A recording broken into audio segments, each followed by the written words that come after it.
What's the deal, Pickles? In case you haven't figured it out already, I'm on my way to get the tires changed for the old farm truck, the 88 C1500. The tires are in the back of the truck. I've got all 5 of them. As it turns out, none of them match and none of them are good. They're all dry rotted. It was just gonna be a lot easier to just take the wheels off, take them to get the tires changed, and put them back on the truck.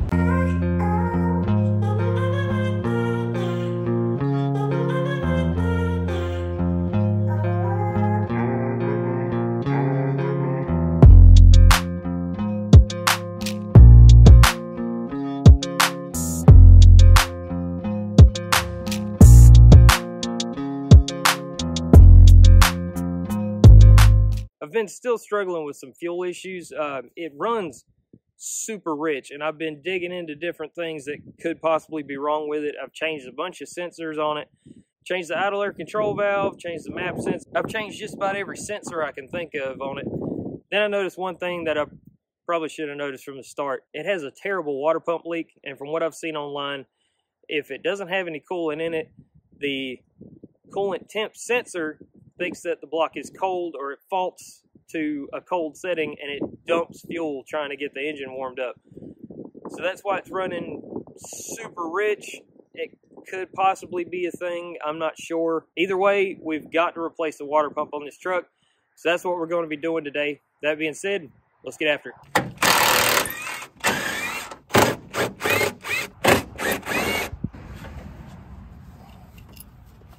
And since I'm changing them anyway, I'm going to go ahead and pull this upper radiator hose just to make it a little bit easier to move around under here. A couple 5/16 clamps.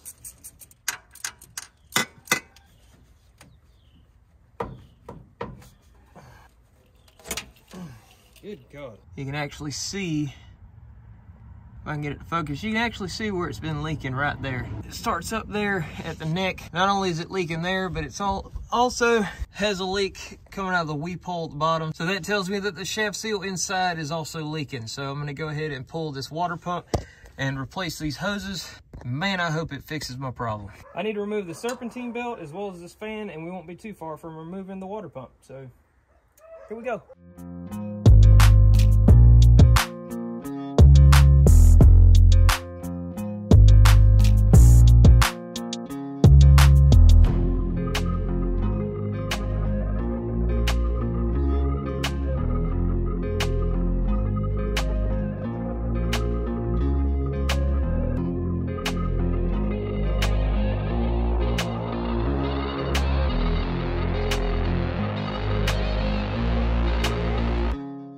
That belt's actually in really good shape.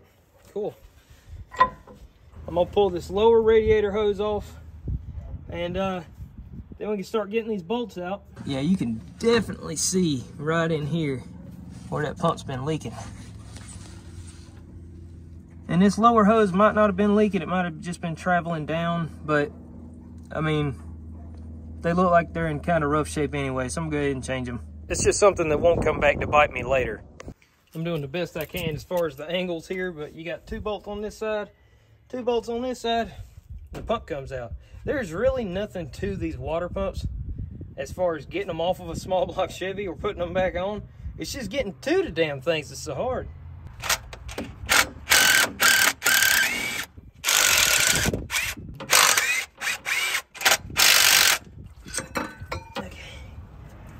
All right, since I got it out of there, you can probably see it better now, but that weep hole right there, you can tell where it's been leaking out and running down, all that rusty goodness. Yeah, that hose was probably good, but I'm just gonna go ahead and change it anyway.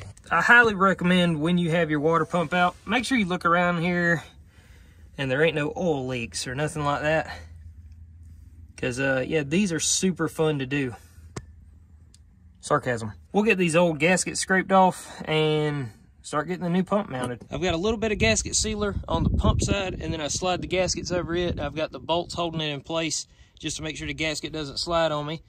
I'm gonna add a little bit of this gasket maker to the block itself, and then we'll slide the water pump on.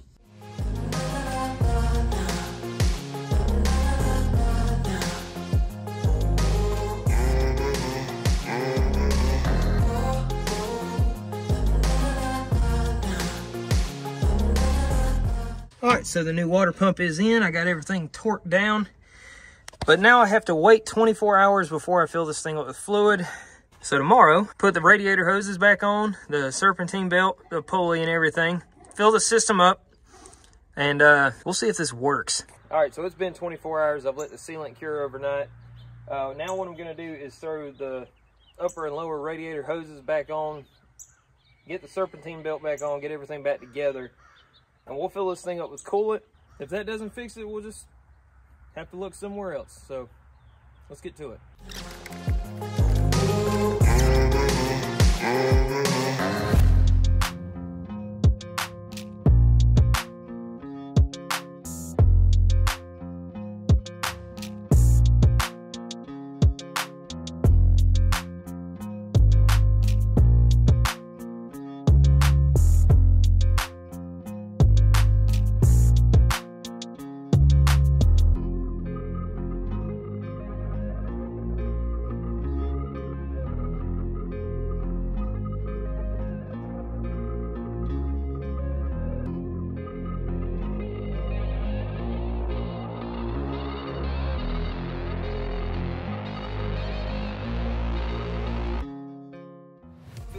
Riley's finest.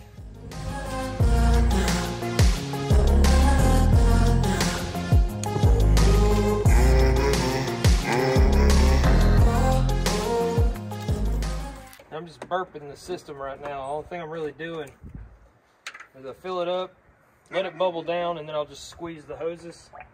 And you can hear it gurgling through there. And you just want to keep doing that until you get all the air out.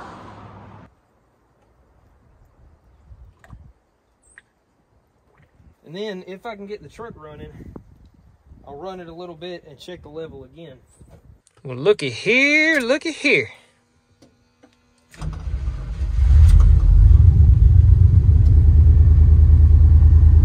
So I figured it out.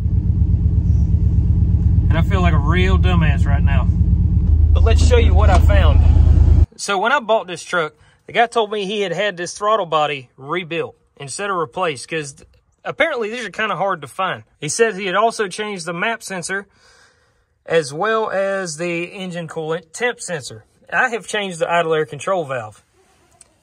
I sat there thinking about it, and I'm like, did he ever say that he changed the throttle position sensor? As it turns out, no, he did not.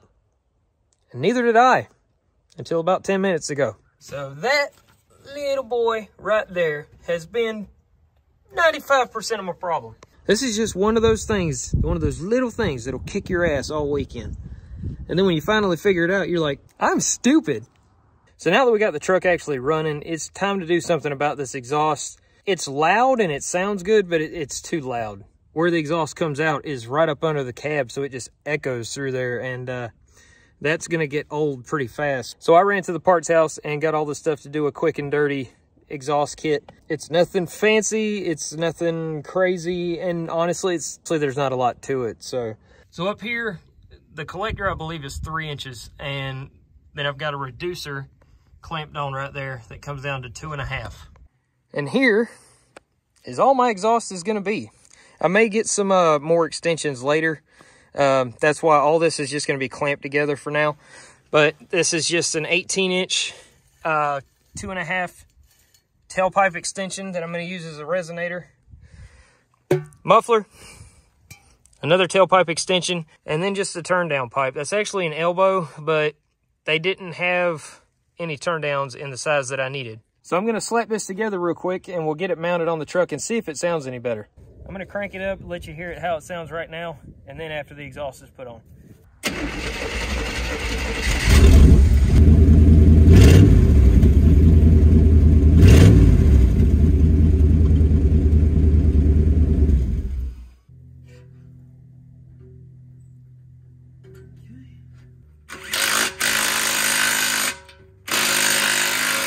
Let's see how it sounds with this new-ish exhaust on it.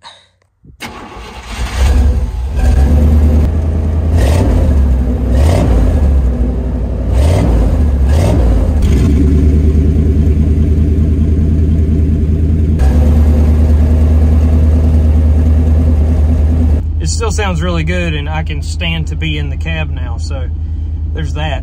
I've got some other things that I need to do. I need to put the bed back on. I've got a drop shackle kit so that I can actually lower this thing, or at least level it out in the rear.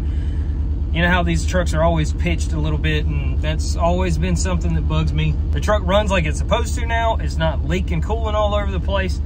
It stays running, and you don't go deaf sitting in the cab, so I'm good with it. If you haven't already, like and subscribe so you can stay tuned and see what happens with this truck. And until next time, y'all get out there and get after it.